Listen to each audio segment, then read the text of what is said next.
this afternoon. It's about 90. So we're here today. Governor McKee is joined today by Director Alviti, Colonel Weaver, Commerce Secretary Tanner, Director of Administration Warmer, Office of Budget and Management Director Daniels. We wanted to provide an update on the ongoing activities surrounding the construction of the westbound Washington Bridge and the status of the procurement of construction contracts. In addition to frequent meetings with the Department of Transportation, the governor has established weekly meetings with the cabinet members present here today. I would ask that you hold questions until the conclusion of remarks, at which time we'll provide ample time for follow-up questions. At this time, I'd like to introduce Governor McKee for his remarks. Well, thank you, Joe, and thanks for everybody being here and anyone that's listening in. We really wanted to kind of put together what we do on a weekly basis relative to the Washington Bridge with the team that's here with me and also other factors that are discussed every week. So, you know, we're focused on a strategy that started in December 11th going forward. You know, our legal team has taken December 11th and moving backwards. And we're here today to talk about December 11th going forward. So I've tasked this team with continuing improvements to traffic flow, the reconstructing of a new bridge that will outlast our lifetimes, identifying funding sources and providing assistance to impacted businesses. To date, we've been able to open up the 3 lanes of traffic in both directions on the eastbound bridge to alleviate congestion. We continue to review traffic and accident data every week, and you'll hear some of that today, the updated information, to identify any opportunities to further improve the traffic flow. We've established a funding mechanism for the demolition and the construction projects, and we're continuing to seek additional federal support. We've allocated dollars in the budget to support local businesses, working with our General Assembly members. Thank you to the Speaker and the Senate President. And we continue to work closely with the state police and DOT on enforcement measures to reduce accidents, and you'll see the accidents reports today, and improve the flow of traffic. We've secured a bidder for the demolition of the old bridge, which is the first step in building a brand new bridge that will outlast our lifetimes. And now we will continue to work on securing a successful contract and to start the design and construction process. Just like many of you read in the news a few weeks ago, only one company submitted questions to our state purchasing department about the bridge reconstruction project. That was an indication to us that we may not get the level of response on the RFP that we originally had hoped for. And because that was ultimately the outcome, the state will now be issuing an RFI, a request for information, to get direct input from companies in this industry. I've asked our teams at the Department of Administration and DOT to work quickly to craft and issue the RFI. While we continue these efforts, we have a team of outside attorneys who are focusing on everything that happened prior to December 11th. And they are working with experts to continue developing a forensic report which will determine who they can hold accountable through the legal process. They are leaving no stone unturned. We met with them yesterday, and as a result of that, I think you have posted that they're going to make a press availability tomorrow morning at 10:30 on our request. And as our goal is to make the best case possible on behalf of the taxpayers on the legal process, we are heeding the attorney's expert advice when it comes to the timing of sharing the forensic report or any reports. The attorneys will be making themselves available to the media, as I said, tomorrow to answer questions related to the ongoing work. And that's my opening comments, but I'll hand it back to Joe to keep the ball rolling here. Thank you. We're going to bring up Director Alviti to present an update on next steps for the demolition project that's about to begin, and to talk about procurement of a contract to design and reconstruct the new bridge. And he'll also be presenting updated traffic data and traffic mediation measures that we've taken to date.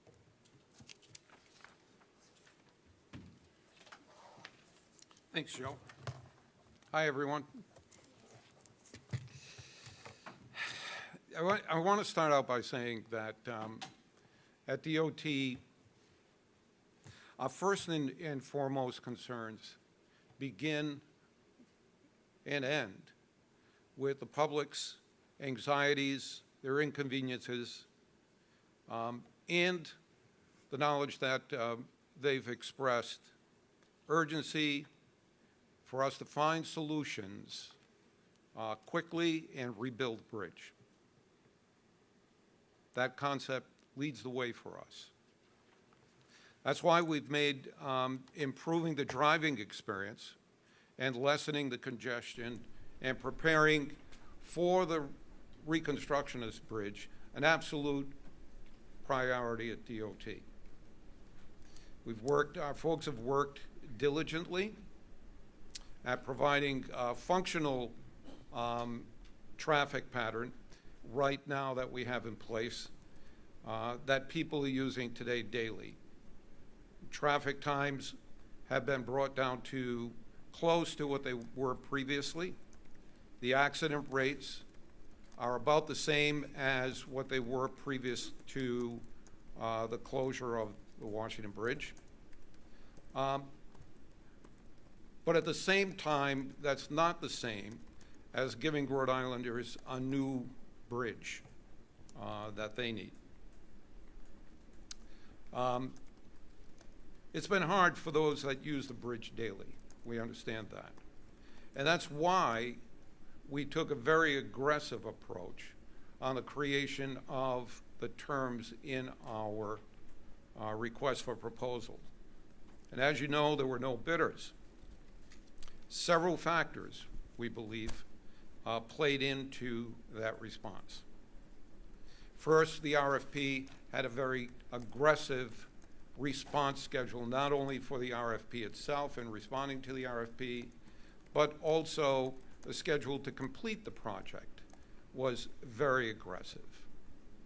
And there were substantial penalties, as you all know, associated with meeting those schedules during the project. We asked the bidders to assume more risks than normal, to hold them to a very high accountability standard.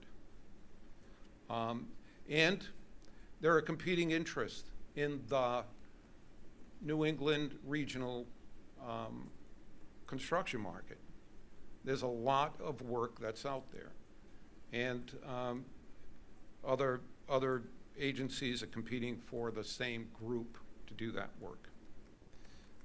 And we can't discount the high level of scrutiny and attention that this has been getting, and the atmosphere of controversy around this project that may have affected some of the people. So we're doing our very best to address the concerns of the people who want us to move quickly on this and to hold our contractors at a very high level of standards and to set a high bar for these contractors in meeting their responsibilities. In this RFP, we push the envelope apparently beyond what the construction industry is willing to bear. We accept that. But we're not going to be discouraged. We're moving forward with plans to readjust and move forward to continue to help commuters get the new bridge that they need and to get them back to life as normal pre-bridge closure. The first step in that process, as the governor mentioned, is to confirm why the companies didn't come forward, to confirm that.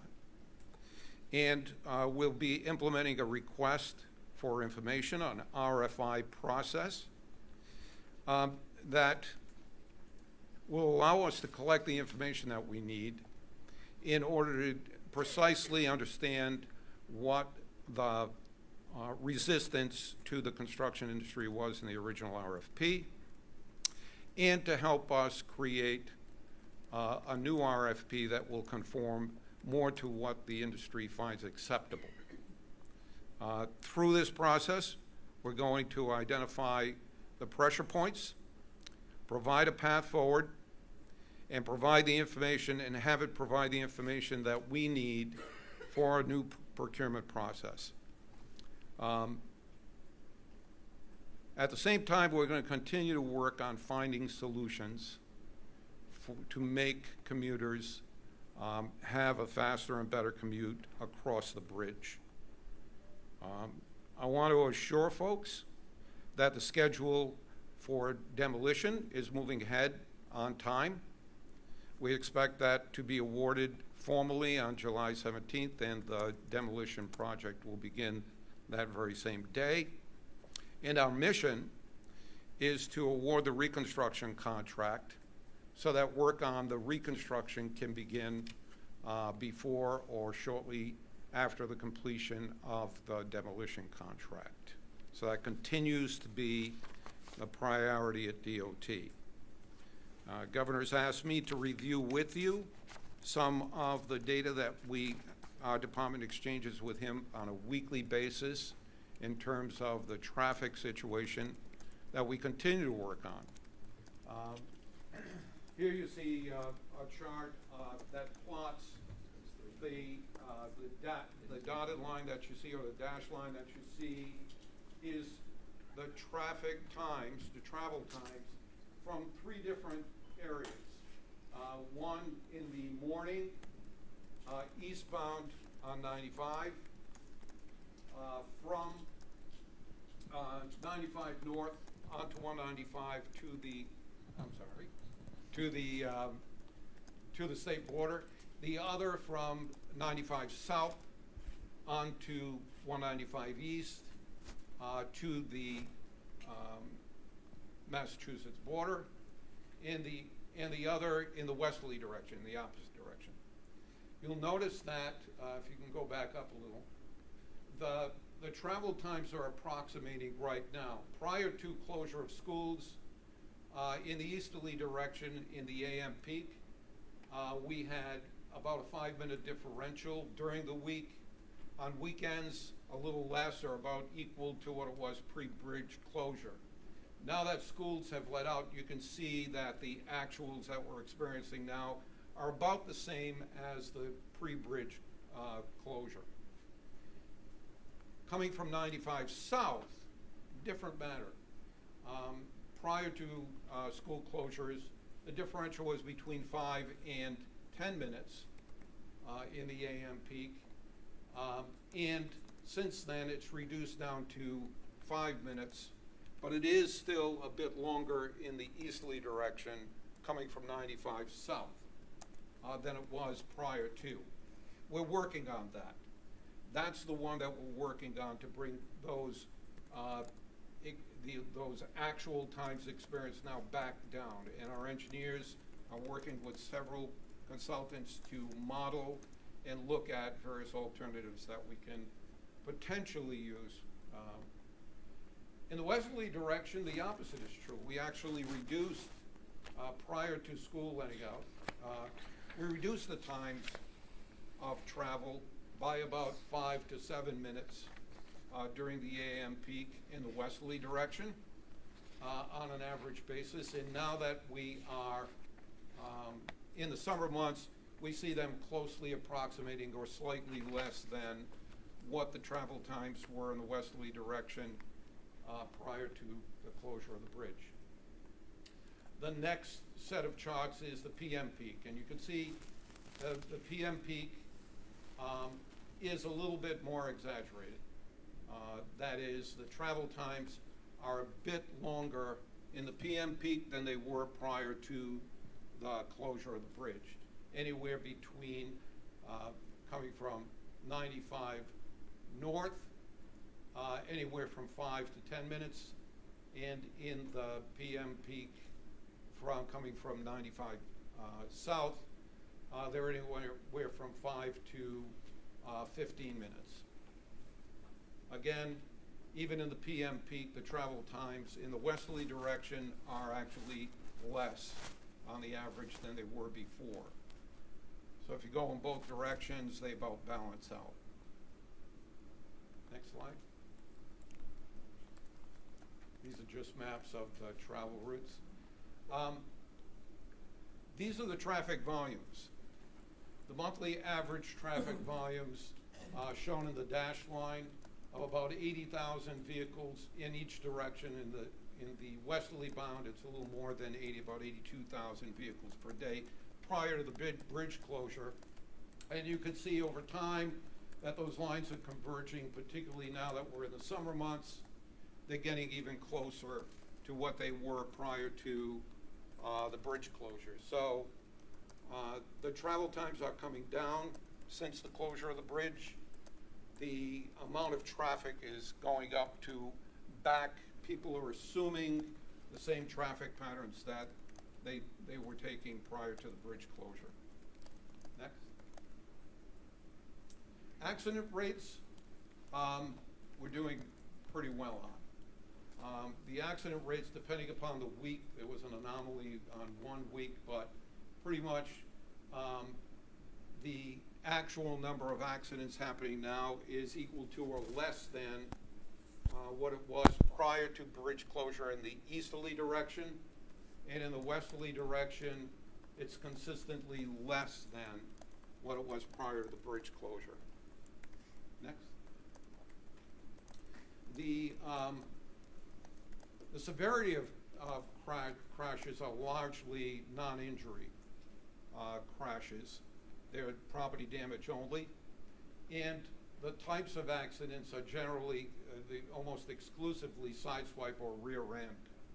About half of them are rear end collisions. Next.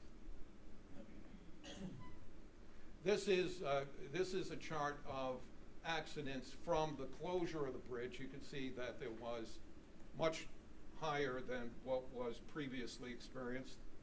To now, the trend is downward to where we're coming equal to or better than what we were before the bridge was closed with the accident rates. And both east and west directions are trending downward, even more exaggerated in the westerly direction that has declined substantially. Locations of the accidents are primarily right now in and around where the two lanes from north in 95 north and south merge onto 195 east. A good number of accidents happen at those locations. Other clusters we see in and around the interchanges of on-ramps and off-ramps.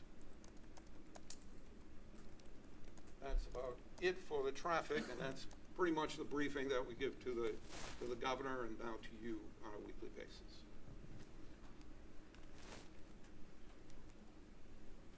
I'm going to ask Secretary Tanner to come up and present to you an update of Commerce's assistance to the businesses in East Providence and Providence that have been impacted by the bridge closure. Thank you, Joe. Good afternoon, everyone. I just want to provide a couple of updates regarding affected businesses.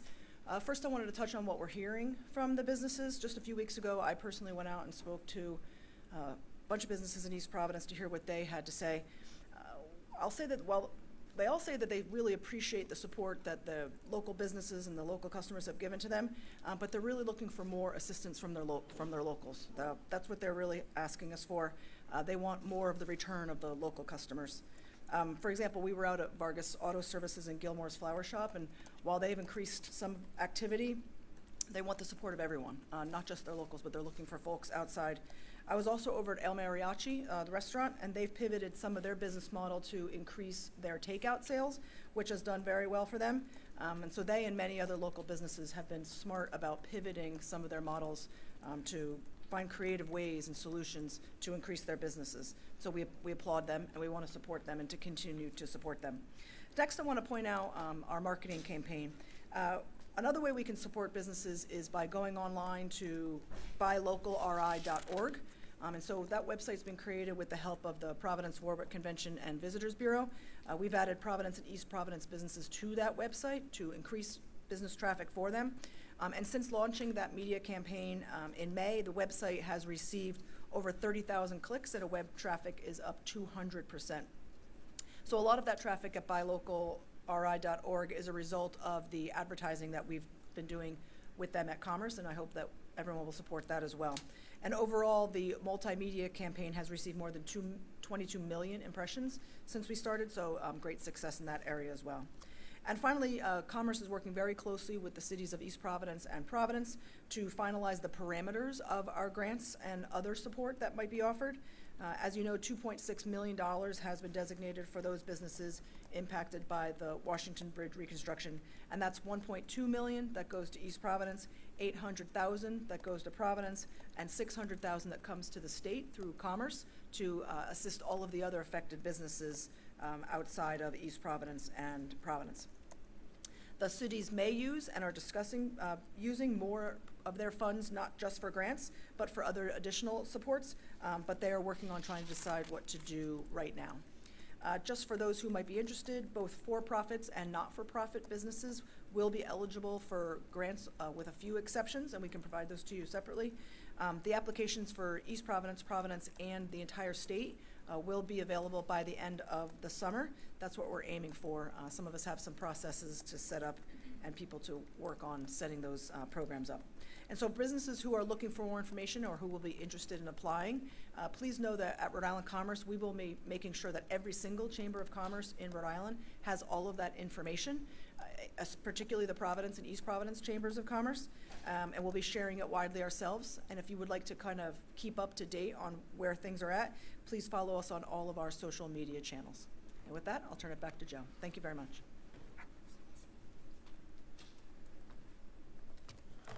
Okay. So in addition to the remarks presented today, we do have Colonel Weaver here who will take any questions related to traffic issues and the enforcement measures that are underway. It is important to note as we close this out that the state's procurement and bid solicitation is a statutory scheme that's administered independently of the governor's office. Director Warmer will be available to take questions related to that procurement process. In addition, Director Daniels can respond to questions about funding for the project to date. So I'm going to have Andrea come up and take whatever questions. Just please identify who your question is for. Yep, I'm going to start right over here with Chris. I guess my question's for the governor and/or Director Alviti, specifically just about the lack of bids. There have been mentions of, well, a variety of factors, but could one of those factors just be the fact that 12 companies are put on notice that they might get sued over previous work?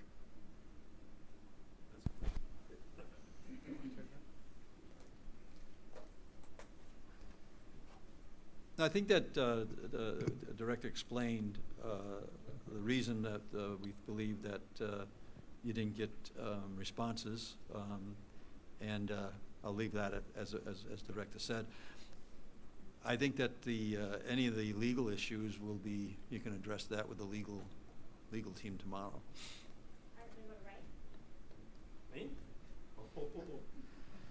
Peter, why is, you knew that nobody gonna be coming forward to build that bridge with the timeline that you guys put out. What is the new timeline? Because I heard nothing regarding we're going to build the bridge in the next 3 to 5 years. Governor won the bridge in 2 years because of re-election. Realistically, what is the real time to build that bridge?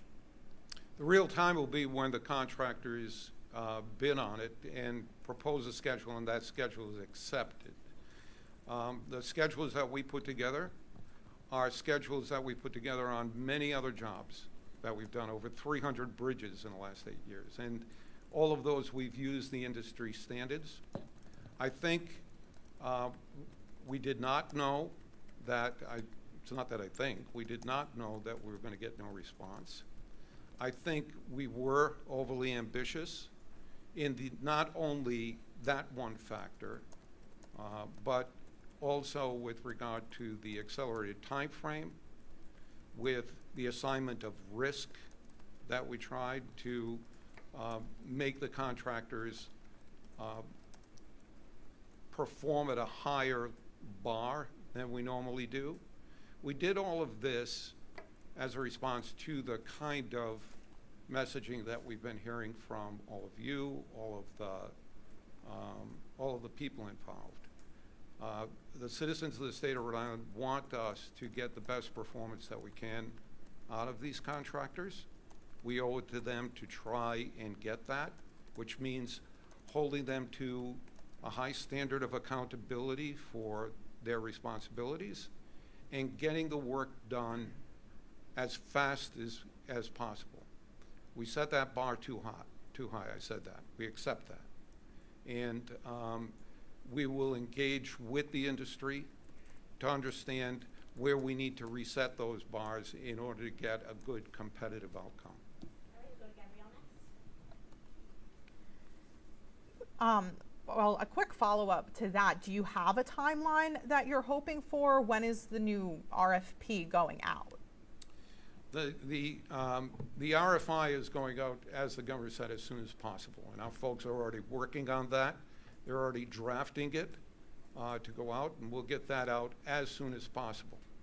The RFP scheduled and the schedule of the ensuing project for the contractor we select will be better refined through the RFI process. Part of what I said is that apparently we set the timeline that we did more aggressive than some of the companies would like, or all of the companies would like. So we are looking to readjust that according to the feedback we get through the request for information process that we'll be going through. For the, Can we go, Steph, can we go in order, please? You don't decide who asks questions. It's safe to say we're going to 2027. Can you just be clear on the timeline? We're going into 2027 here.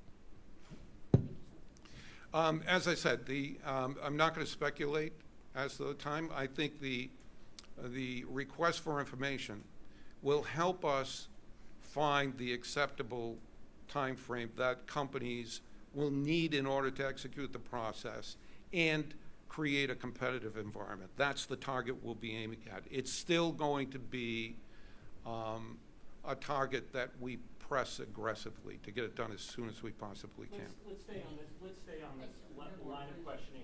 It's not a classroom, please. Governor, how confident are you that August 2026 is still a realistic timeline for a new bridge? After hearing all this, is your confidence wavering on that? The time frame is going to be what it is when the RFP comes out, and I would appreciate if you do follow our professionals that are here and not overstepping them the way you just did, Tim. Why? So what I'm just telling you Why? is that we're going to know where the timeline is when we get the timeline. What was projected, as Peter said, was a timeline that was felt, or the people, as the RFP was developed, that was a timeline that was believed to be a timeline that they could live with.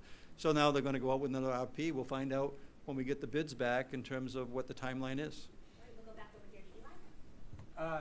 RFIs usually come before RFPs. Do you regret knowing what you know now with no bids that you didn't put out an RFI before the past RFP? And also, how much did the state spend on this failed RFP? So we don't have regrets at DOT. We adjust according to what the market and the facts tell us to. The fact is that we now know that we had an aggressive timeline and a number of other aggressive kinds of things. We took that stance based on consultation with our owner's representative, consulting engineers that we had, and other experts. We had the FHWA involved in the process through the entire process with us in developing that scope and schedule. The timelines are normal and customary. It's timelines that we have used on other projects in being aggressive. I think that timeline combined with the other factors, not in and of them itself, but other factors that are available, combined created a more chilling effect on the participation. We'll correct that now with an RFI. We'll get the RFI out. We'll seek the information from the individual companies as to what aspects of that RFI they found challenging or too challenging to participate. And then we'll refine our process on that. How much did the state spend on this RFP process?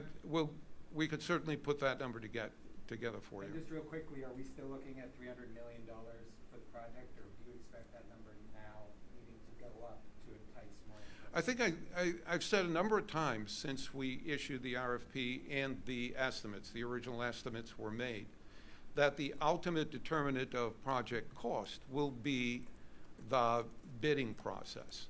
The market will govern what the actual cost is, and I've said that over and over again. So you came up with the $300 That was an million. engineering estimate based on industry standards. Is that still the same? It currently remains the same, but as I said, that's conditional upon what the market bears. And there are a number of factors that are putting pressure on the market, not the least of which the abundance of work that's available right now and how that might affect an escalating cost to the project. When contractors are very busy, new projects that they bid on tend to be a bit higher than normal. But we'll see what that is, and the final determinant of that cost will be when the bids come in. Was it realistic to put in a deadline, to give out a deadline at all on the bridge on when anything would really happen, when it seems like where we are now is that deadline could just keep getting pushed back? No, it won't keep getting pushed back. We are going to continue. How do we know that if we don't even have a deadline Well, or because a goal? as I said, the first step in that process is to begin a conversation with some of the non-participants and to find out whether or not the schedule that we set was the defining factor in their not participating, or was it other things? The outcome of that RFI and what we find in those discussions will help us redefine, if we have to, any schedule. We may not have to. We'll go back to Ian. Governor, back in March, you told us that we would see accountability for this situation. When will we see that accountability? I think you can ask the legal team tomorrow at 10:30. All right, we'll go right over here to Jennifer. For Mr. Abidi, so just for accurate reporting, in this case, that September 2026 limit, it's off the table considering the response or non-response from the companies? No, I think we said that the RFI process and ultimately the response to the new RFP will define the timeline and the cost of this project. And we need to wait to see what those results are prior to making any commitment. Quick question for the director and the governor. The demolition contract specifies coordination between the demo contractor and the design-build contractor, and has aggressive incentives based on hitting the timelines. Is the fact that you don't have a design-build contractor and have no timeline for getting one going to alter or require changes in the demo contract because they can't hit those? No, absolutely not. It will not require changes in the demo contract. In fact, it makes the demo contract, particularly since we awarded it to a company that's going to get it done 50 days sooner, will now serve as a very concrete kind of basis for companies in the new RFP process to base their scheduling on.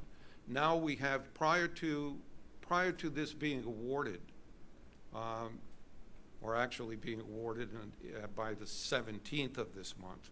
Once that award is made, the new RFP and the competitors in that RFP process will have less risk in their assumptions that they need to make with regard to the completion of the demolition contract.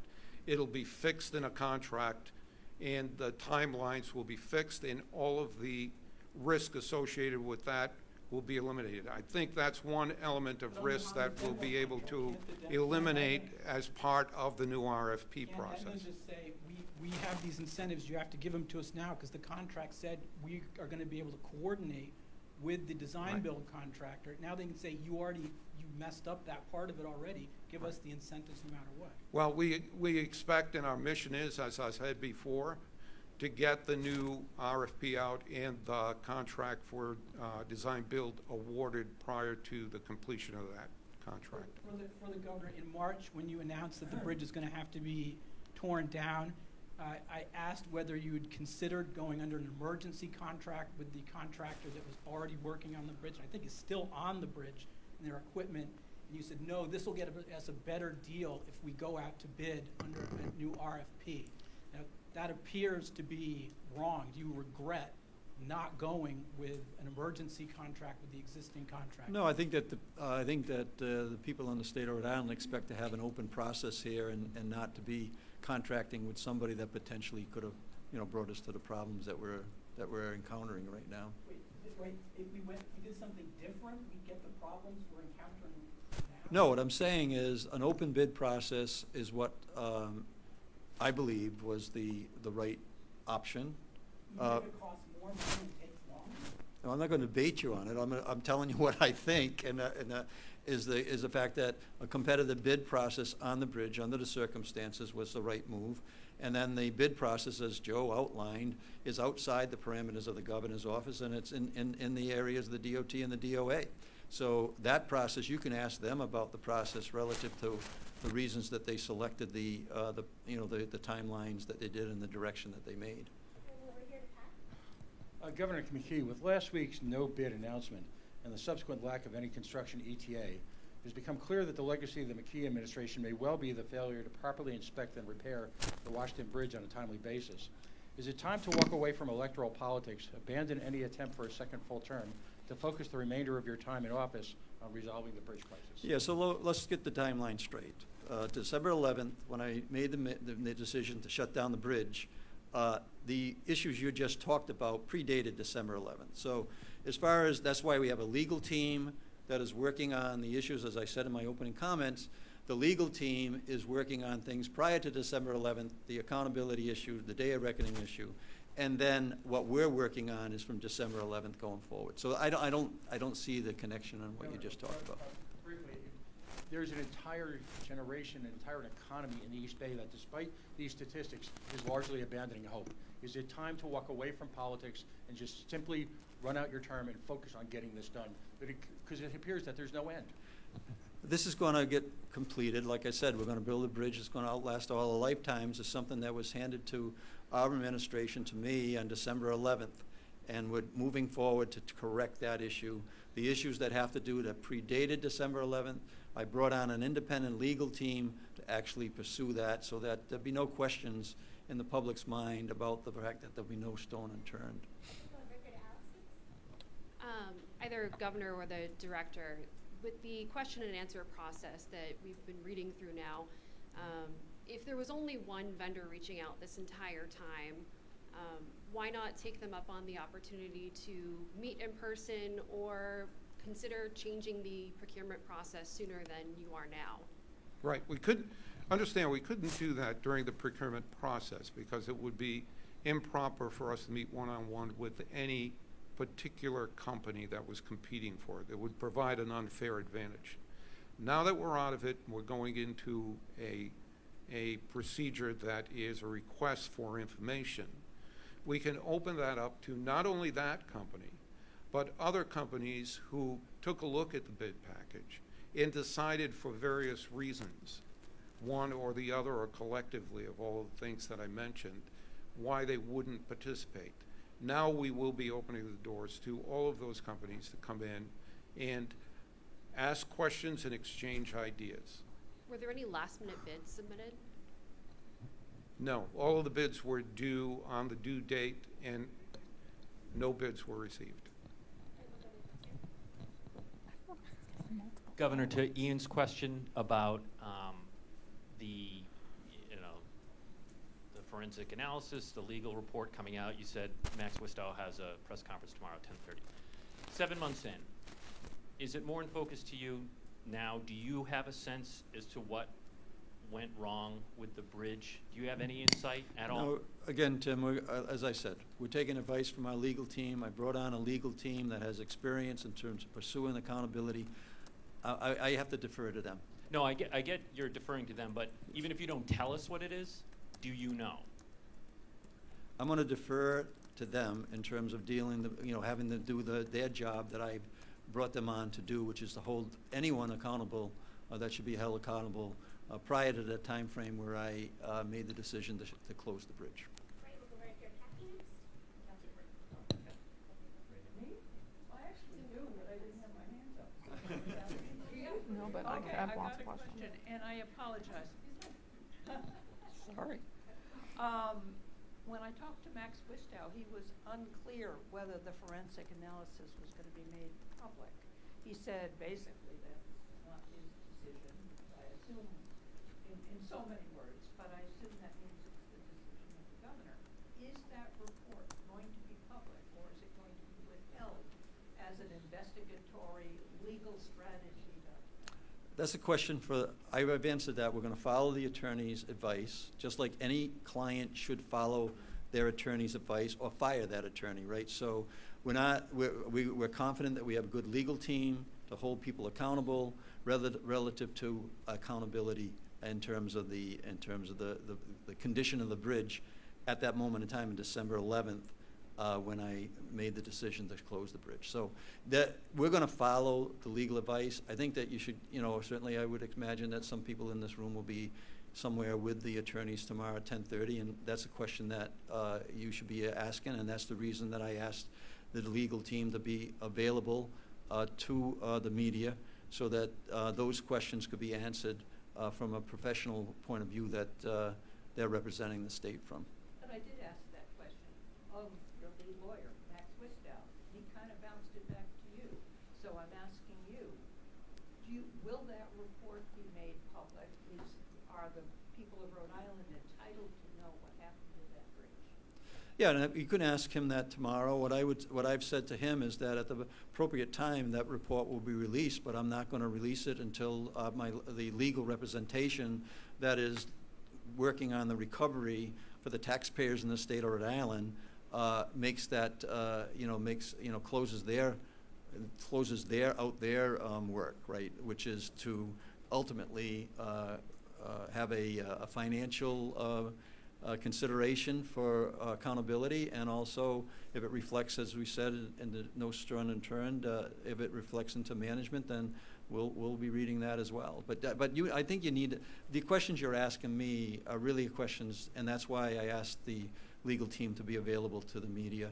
They did, and I appreciate the fact that they'll be there answering that very question that you're asking today, Kathy. But would you agree that the end of the process could be years and years and years from now? That's a question, again, for the legal team. Just like there's certain timelines that you're just not going to know what they are until you know what they are. But I'll tell you, we're not going to rush the issue there and not protect the taxpayers if there is a financial recovery that could be had. You have the report, just to finish my last question? Which Do you report? have the forensic analysis? No, I don't. of everything? No, I don't. Governor, this one is still for you. Thank you. Yeah. Okay. Governor, you have stood by Peter Alviti, but let's go over some facts. Rideout led a contract recently to repair the bridges at Route 6 and 95. Now, that contract is upwards of $500 million. There was only one bidder on that contract, and that was Skanska. So here, March 15th, going over what everyone has said, you stood up here, said that your consultant said, this bridge is going to cost between $250 and $300 million, that there's going to be an early finish of March 26 and a late finish of September 26. Is your administration competent in managing this project, and do you stand by Peter Alviti as director? Yes, we are. Thank you. Governor, I have to go back to the timeline.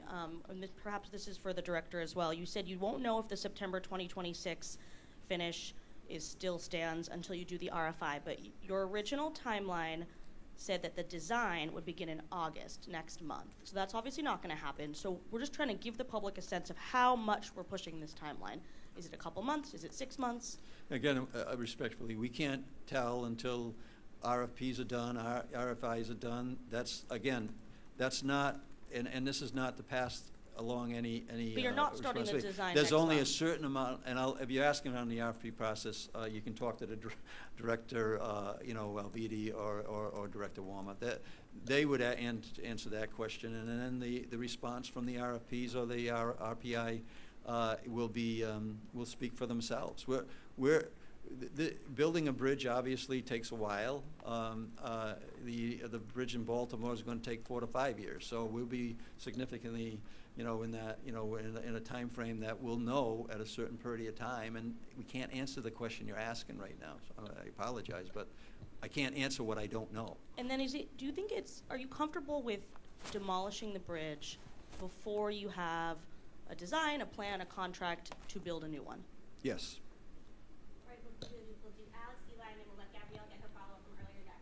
Yeah, so surely this can't be the first time that the state's putting out an RFI. Can someone explain how long that process has taken before in other potentially similar projects? I know that the Washington Bridge is particularly complex, but we're just trying to get a sense of how long it could take for a typical project. So an RFI, or a request for information, is a pretty standard government practice to gather information from an industry. How complex you want to make that, how detailed you want to make that, how much time you want to let that industry contemplate before they get back to you is all flexible time periods. We're going to work with DOT we're working on the drafting and making sure the process follows, the rules. But, that process isn't the most complex process, certainly not as complex as putting out an RFP. You're asking questions, you're gathering information rather as much as giving information. And so the result is that process is going to be quicker than the RFP process. Once we have a timeline from DOT about specific dates, then we'll know. But I think, as both the governor and the director have said, the real issue is, what are they going to say? Well, can we expect an RFI by the end of July? I think that's very probable. I actually have a question for Director Daniels. Just given the money that the state is pursuing from the federal government on this project, the mega grant, the other buckets of money, does this new information about not knowing, A, even when an RFP is going out, and B, how much the project is going to cost, negatively affect the state's ability to potentially tap into those dollars? No, I don't believe so, because the expectation that there's still a project scope for the replacement of the bridge. That is what has been submitted in the mega and infra bridge application. There may be some changes to that, but the general fundamentals are the same. We know that we do need to replace the bridge, and there is a general cost estimate that is reasonable based on past experience and information from the owner's rep. So I think that the application will still be strong and competitive. I don't imagine there will be much of a difference. Quickly, one for the governor and one for Director Alviti. I'll start with the governor. Going back to the day of reckoning and the forensic report, 7 months in, and it's unclear exactly what went wrong, do you think that's deterring companies from wanting to work with the state?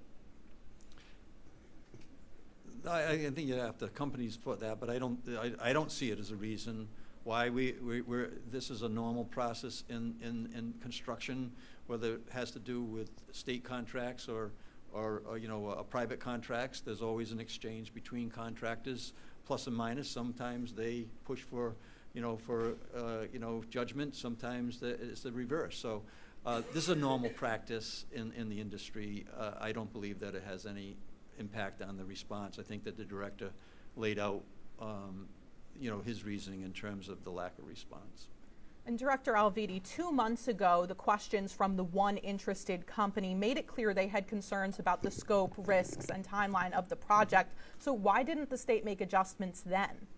Well, because we're in the middle of a procurement process, and you can't change the rules of engagement once the RFP goes out.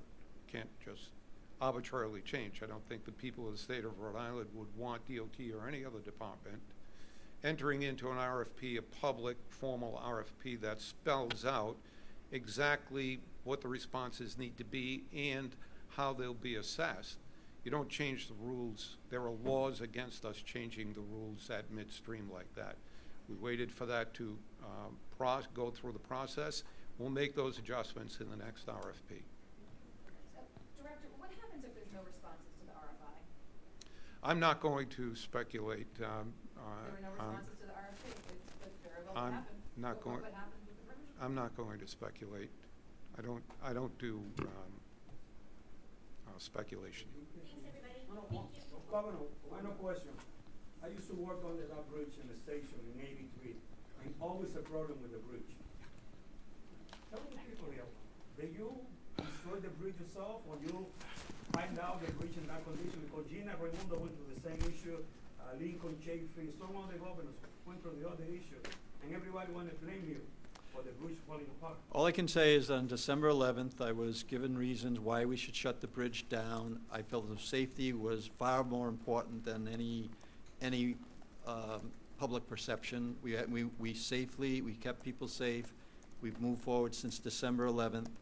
And I've done the right thing as governor to bring on legal counsel to determine where, if any, accountability lies, as whether it's financial or whether it's management. So, yes, I think that the timeline's important, and that's why I've continually mentioned to the people who are listening that December 11th was the day that I was responsible, and since then we have managed that to the best degree that we can. We always can do better, but as far as prior to December 11th, as you're talking about, 1983, I don't think of 1983 will be in the scope of the legal work. I think that the terms of accountability expire at a certain time. By the way, we did ask the General Assembly to expand the time frame.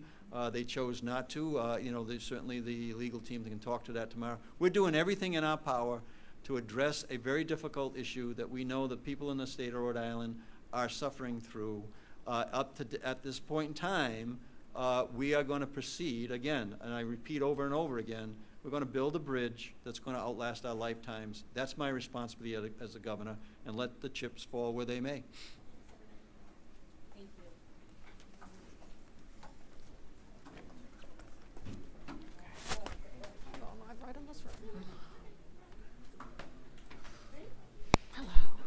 Good, how are you?